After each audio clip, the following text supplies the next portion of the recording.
कि संत संसार में धोबी बन के आते हैं।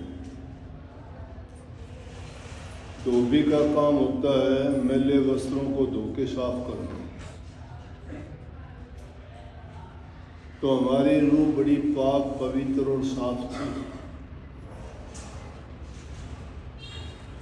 लेकिन इस काल देश और माया देश में आके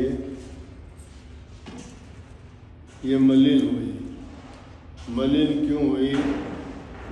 कि कर्मों की पहचान न होने के कारण, ना समझी और अनजाने में इससे गलत काम पाप कर्म जो हुए उनका कर्ज इसके सिर पे चढ़ गया। इसकी चुनरी पे वो धब्बे लग गए। तो इसलिए ये चेतावनी देते हुए कहते हैं कि संत जब प्रकट होते हैं तो इस रूह को बताते हैं कि अब मौका है, टाइम है। नगरी का मतलब संसार में संत प्रकट हुए हैं और जाके अपनी चुनरी पे जो दाग लगे हैं उनको धुलाओ। जब तक इस दाग रहेंगे तो वापस घर जाओगे तो आपको आपका स्वामी, हमारा मालिक, उससे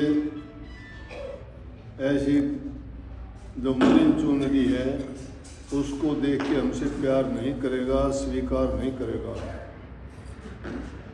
और खूबी क्या है उस धोबिया की? वो धोबी मुफ्त में आपकी चुनरी को धोएगा, उसके बदले में आपसे कुछ नहीं लेगा। कुछ नहीं लेगा का मतलब ये है कि संसारी लोग अपने कपड़े जब धोबी से साफ करवाते हैं तो उसको मेहनताना के रूप में पैसा धेला कुछ ना कुछ देते हैं, क्योंकि उसकी वो मेहनत है।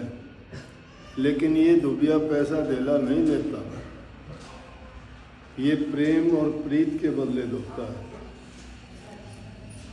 इसके खोटे मंदे कर्म छुटा के प्रेम का पाठ पढ़ाता है और आपकी इस रूप को उज्जवल कर देता है। जिस प्रकार से स्त्री अपने पति के घर जब जाती है, नए वस्त्र पहनती है, श्रृंगार करती है, नहा धो के जाती है, क्योंकि उसके पति के मन को भाए, सुंदर लगे, अच्छी लगे। अगर वो ऐसा नहीं करती है तो पति के मन से उतर जाती है, अच्छी नहीं लगती। इसलिए ये रूह भी सज संवर के पाक साफ और पवित्र होके जो कर्म के धब्बे लगे हैं उनको धुला के यहाँ से जब उस पिता के घर में, पति के घर में, मालिक हमारा पिता भी है, माता भी है, पति भी है, सब गुरु भी है, सब कुछ है हमारा मालिक। परमात्मा को चाहे आप किसी रूप में मानो, सब कुछ हमारा देने वाला है। तात मात गुरु भ्राता। तो अगर उनके पास हम जाएंगे, क्योंकि वहाँ से जब आए तो ये रूह बड़ी पवित्र थी। ये रूह जब मालिक के चरणों में रहती थी, परम आत्मा थी। परम आत्मा, परमात्मा आत्माओं में बहुत पवित्र, जो सबसे पवित्र है वो परमात्मा ईश है। तो ये उसके चरणों में रहने वाली चीज़ भी पवित्र थी, परंतु कालदेश में आई तो वो धब्बे लगने के कारण ये पवित्र नहीं रही। परंतु संत सतगुरु जब प्रकट हुए, उन्होंने इसको नाम की दौलत की बख्शिश की और नाम दे के, नाम वो साबुन है जो सब मैलों को धो डालता है। सब मैलों को धो के उस वस्त्र को साफ कर देता है। साबुन जैसे वस्त्र को साफ करती है, उसी तरह से नाम हमारी रूह को साफ करता है। तो संत नाम की बख्शीश करके आपसे नाम की कमाई करवाते हैं कि नाम का सुमन करो, रोज़ाना अभ्यास करो, बुराइयों से बचो, सत्य मार्ग पर चलो, पुण्य के कार्य करो, दूसरे की सेवा करो, तन से, मन से, धन से, हर प्रकार से जो तुम्हारे से होता है, दुखी की, गरीब की, बूढ़े की, बुजुर्ग की, असहाय की मदद करोगे, परमात्मा तुमसे खुश होगा। क्योंकि उसकी संतान के साथ जो प्यार करता है उसको वो प्यारा लगता है। और सब हम प्रभु की संतान हैं और हम उनको किसी को दुख, पीड़ा, दर्द देते हैं तो सबके लेख लिखता है, सबके लेख लिखता है। गाते हैं ना, शब्द गाते हो आप लोग।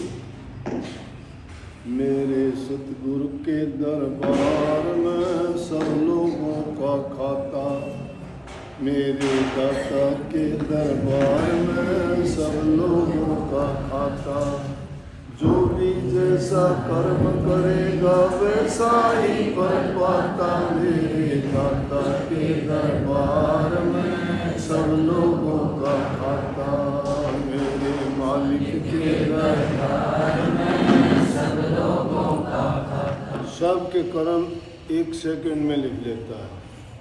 उसकी तेज नज़र के आगे कोई नहीं बच पाता है, कोई कितनी चालाकी करे। उसके कानून नियम बड़े पक्के हैं। दुनियादारी के कानून नियम बदल जाते, उसके बदलते नहीं हैं। उसके दरबार में कोई सिफारिश नहीं चलती, एक सिफारिश चलती है। जिस जीव पर, जिस रूप पर संतों की मोहर लगी हुई होती है, वो छाप जिस पे लग जाती है, उसको रास्ते में रोकने वाला कोई नहीं। उनके लिए मालिक के दरबार खुले होते हैं, वो इस संसार से मुक्त होके जाते हैं। इसलिए अच्छे और सच्चे कर्म करने से इंसान का ये जीवन भी अच्छा बीतता है और यहाँ से जब दुनिया से जाता है तो मालिक के दरबार में भी वो जीव कदर पाता है। तो अच्छी करनी और सच्ची करनी करो भैया, कोई भी पाप कर्म ना करो। मन, वचन और कर्म से किसी को दुख ना दो। जितना हो सकता है किसी की सहायता करो। अगर दूसरे को पीड़ा दोगे तो तुम्हें उसकी सज़ा मिलेगी। अगर दूसरे की सहायता, मदद करोगे तो तुम यहाँ भी सुखी रहोगे, आप आगे दाता के दरबार में भी मान पाओगे। सबको बहुत बहुत आशीर्वाद।